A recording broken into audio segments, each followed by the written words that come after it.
কবিতা আবৃত্তি করছি। কবিতার নাম কবর, লিখেছেন কবি জসীমউদ্দিন।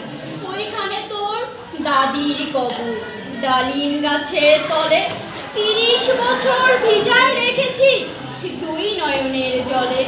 এতটুকু তারে ঘরে এনেছিল, সোনার মতন মুখ, পুতুলের বিয়ে ভেঙে গেল বলে কেঁদে ভাসাই তবু।